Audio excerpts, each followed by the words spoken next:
All articles begin their editing journey with an editorial assistant, Chantel Mitchell. So I set up the article according to the style that the team uses in a Word document. I also make changes for like JCO's in-house style, grammar, punctuation, font changes.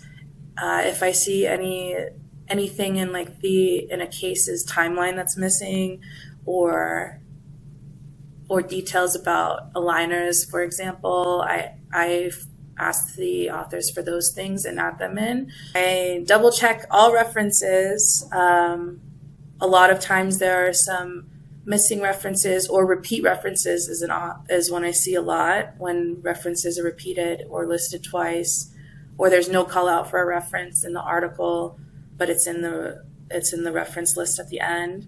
I cross-check all of those on databases to make sure they're up to date and correctly.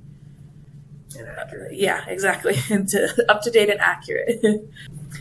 I start on the manuscripts after our editorial assistant has prepared them and formatted, and also reached out to the author to request any missing materials or any replacements that we might need.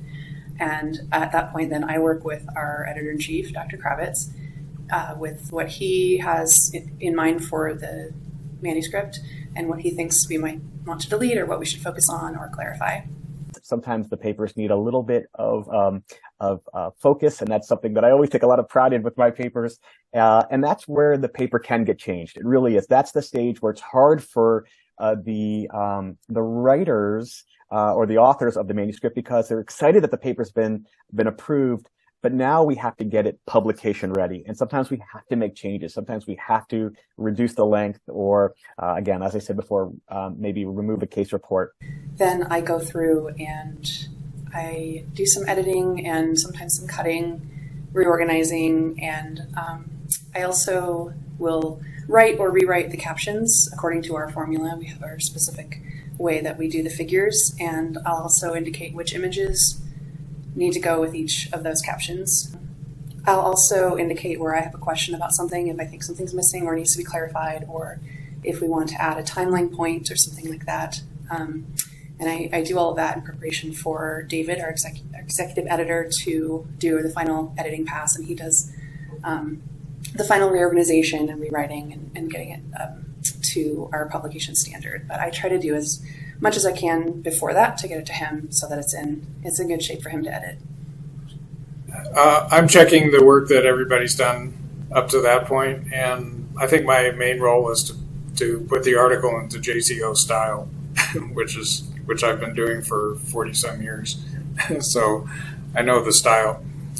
Usually it's been condensed somewhat by the time it gets to me, and then when it gets to me, I very often condense it quite a bit more. So the typical author, or the typical article, is quite a bit shorter in terms of length of text than when we initially get it, because we're trying to cover the main points in a way that's readable. So that's usually what happens.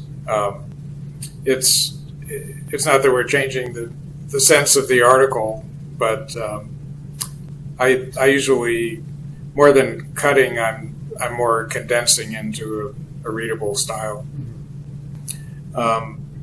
Usually, when I get done with it, I send it back to Bryn, and it's just about ready for production. But we usually have a few minor questions left to ask the authors, so she checks with the authors at that point. Those minor questions are pretty common, and again require more input from authors to add to the detail of the manuscript. Almost every time. Occasionally we'll have one where everything's in place that we need, but usually we'll have at least one or two questions, and then it just varies how many we'll have. I would say a lot of our authors don't have English as a first language, so we're often trying to sort of reinterpret what they say.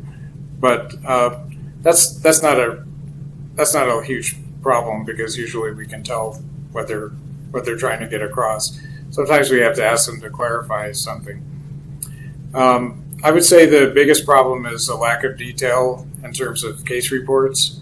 So we like to have a lot of detail on the whole progress of the case. So we are often having to go back and ask the authors something like, how many weeks did this stage take, or what kind of arch wires were you using in this case?